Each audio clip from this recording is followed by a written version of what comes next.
Pertama-tama Ibu absen terlebih dahulu ya.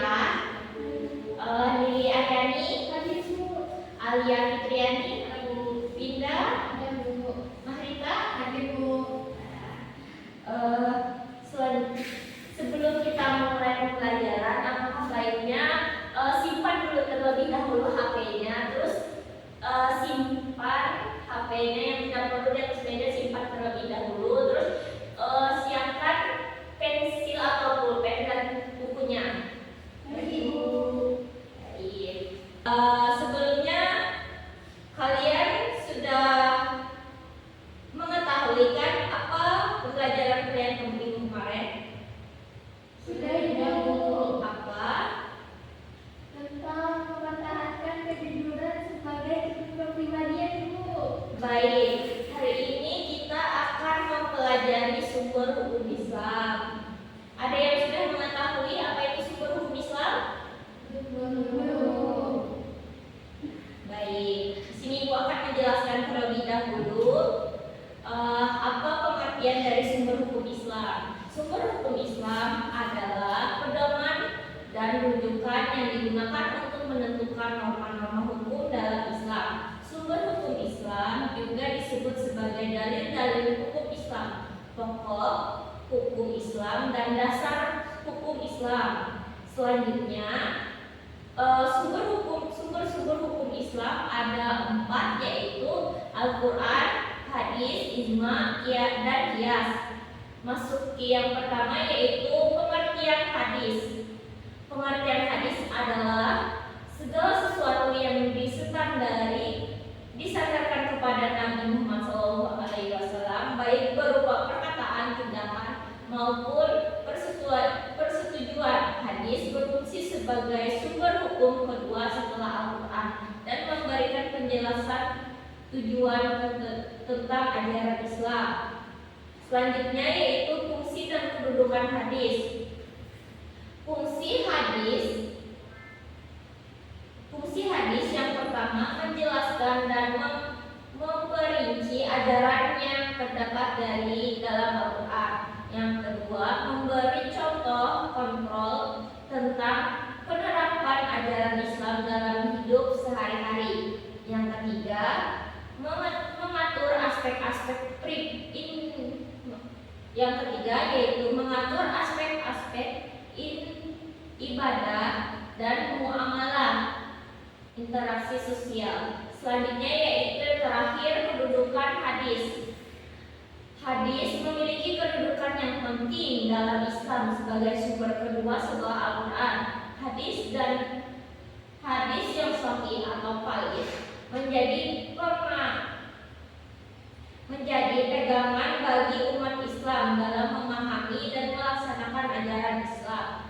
Yang terakhir kedudukannya yaitu hadis juga berperan dalam pengembangan ilmu fikih dan etika dalam masyarakat Muslim. Baik, dari penjelasan Ibu tadi sudah paham? Baik.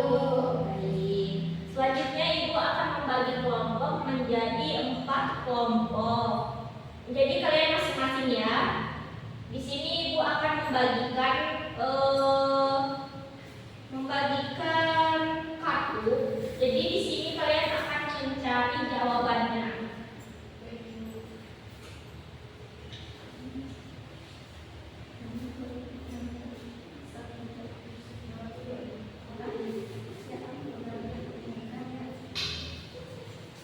Baik, itulah tadi kartu yang harus kalian cari.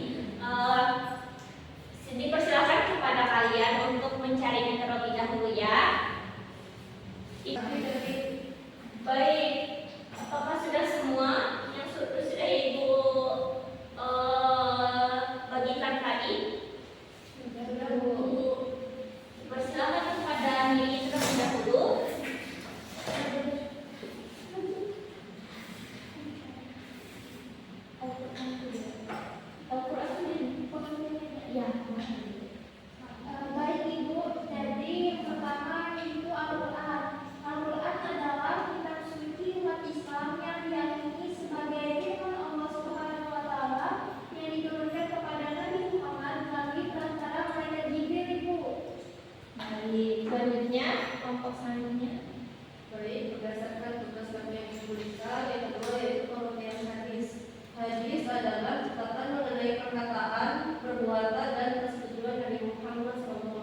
selanjutnya. Yang ketiga ada ijma. Ijma adalah kesepakatan para ulama atau pemimpin muslim pada suatu masa tertentu tentang suatu masalah hukum. Ijma hanya dianggap sah jika melibatkan para ulama. Selanjutnya, Yang keempat ada kias. Kias adalah metode penerapan hukum yang menggunakan analogi untuk menetapkan hukum baru berdasarkan hukum yang sudah ada. Ini dilakukan dalam membandingkan dua hal yang memiliki alasan hukum yang sama. bagus sekali dari penjelasan kalian tadi. Baik, tadi kan kita sudah mengetahui ini sumber-sumber hukum Islam. Coba jelaskan kembali kepada ibu apa itu sebutkan sumber-sumber hukum Islam. Silakan kepada Linda. Sumber hukum Islam ada 4, Bu. Yang pertama ada Al-Quran, hadis, ijma, dan qiyas. Bagus sekali. Kan sudah dijelaskan sama Linda nih ada 4 sumber-sumber hukum Islam. Selanjutnya coba jelaskan kepada ibu pengertian dari Al-Quran. Saya Ibu. Baik, silakan. Jadi Al-Quran adalah kitab suci umat Islam yang diiringi sebagai firman Allah Subhanahu wa taala yang diturunkan kepada Nabi Muhammad SAW melalui malaikat Jibril. Bagus sekali jawabannya. 100 untuk kalian. Selanjutnya ibu akan memberikan tugas kepada kalian untuk kalian kan tadi sudah ibu berikan ke aku nih. Nah itu kan hanya mencari definisinya. Selanjutnya untuk minggu depan kalian kerjakan di kertas terus kumpul sama ibu ya. Tugasnya itu mencari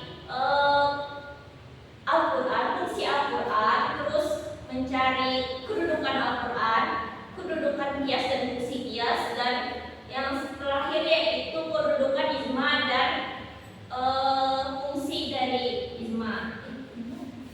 Ya, ibu jelaskan tadi. Yang pertama sumber hukum Islam yaitu adalah pedoman dan rujukan yang digunakan untuk mengatur norma-norma hukum dalam Islam. Sumber hukum Islam juga disebut sebagai dalil-dalil Islam, pokok hukum Islam dan dasar hukum Islam. Mungkin itu saja yang dapat ibu sampaikan. Sebelum mengakhiri pembelajaran kita pada pagi hari ini, dipersilakan kepada satu orang untuk membaca doa sebelum kita pulang. Baik teman-teman, sebelum kita pulang, marilah kita berdoa dulu.